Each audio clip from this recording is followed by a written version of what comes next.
by which those determinations will be made. And we really do have a problem, haven't we?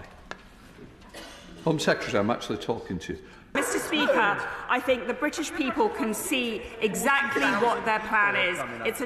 Can I just say, I don't think the Home Secretary understands what topical means. That's all of the half of it, my friends. That was the usual guff from our Leaky Sue in the House of Commons yesterday, where, as you can see, it was Home Office topicals. But you'll have to wait till the end, because there is a serious point to this video.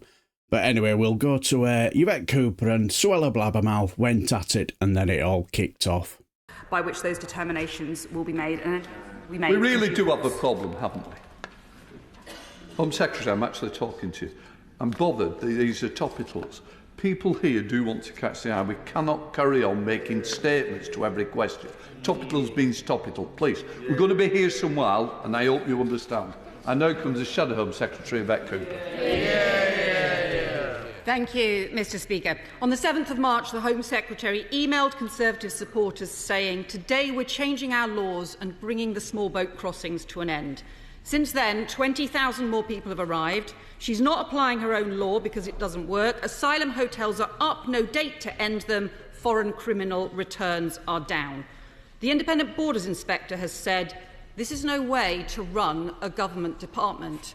He's right, isn't he? Yeah. Is that why she's getting rid of him? Yeah. Well, I'm incredibly proud of the landmark legislation that this House passed earlier, opposed by the Labour Party at every step of the way. That will allow us to detain those who arrive here illegally and remove them to a safe country like Rwanda. But the point is, at least we have a policy. I'm not sure anyone on the front bench knows what the Labour Party plan is for stopping the boats. Her ministers certainly seem to be making it up as they go along. Quotas and then no quotas. The EU makes it clear that it will be expected to take thousands more migrants from the EU. Is it family reunion? We already have a scheme for family reunion. They're making it up because they don't have a plan. Mr. Speaker, I think the British people can see exactly what their plan is. Can I just say, I don't think the Home Secretary understands what topical means. I've got to say to the whips, can we please explain to front benches, we've got to get through the order paper. You're not helping me. I don't know why. Yvette Cooper. Well, that's just total waffle. No answer on the inspector because she's afraid of scrutiny. No answer on her failure, just inventing garbage about Labour. The immigration director, the asylum director, the borders director, the accommodation director from the Home Office are all going or gone because the only people she removes are the people she needs to do the job, and a 40% increase in asylum hotels since she became Home Secretary. When's she going to end asylum hotel use? When's she going to deal with this shambles, stop the gimmicks and get a grip? As I said, she talks about a shambles, but the last 4 days have been a great example of a shambles.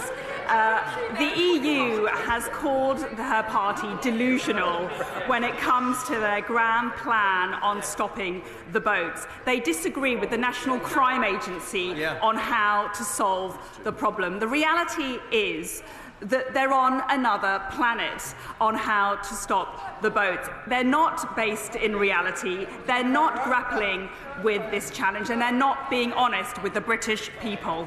Now you'll be saying, do be, where's the Leaky Sue mocking? This is what I've been waiting for. Well, that happened after topicals had finished. And also to be patrolling a lot more regularly in areas where shoplifting is a problem. That completes questions. Any complaints, please speak to the front bench. We come to the urgent question. Talk about a face of thunder, eh? I take it he's not a Suella Braverman fan, eh? But there is a serious point, because later on, the chair of the Home Affairs Select Committee had a very serious point of order that you won't see anywhere in the mainstream media. Point of order, Dame Dinah Johnson. Madam Deputy Speaker, and I rise to make this point of order as I wasn't able to put this issue in Home Office questions this afternoon due to the limited time available for backbenchers, but it does relate to the role of the Select Committee. As part of our scrutiny function, the Home Affairs Select Committee has asked to accompany the Independent Chief Inspector of Borders and Immigration on one of his inspections. The Home Office have refused this request, and I wanted to raise this with ministers on the floor of the House today, as we've been told numerous times that the Home Office welcomes scrutiny of their work, and we don't understand why our request would be refused. Is there anything, Madam Deputy Speaker, that you can do to assist the committee in carrying out its work of scrutiny? Very interesting. Why won't they let them go? What is the Home Office trying to hide? What is our Leaky Sue trying to hide? Why won't they let the Home Affairs Select Committee go and scrutinise and inspect? Let me know down below what you guys think. And if you got something out of the video, give it a like. And if you like all things that are in the House of Commons and in Select Committee meetings, subscribe. And it just leaves me to say, have a nice day and farewell until the next time. Take care.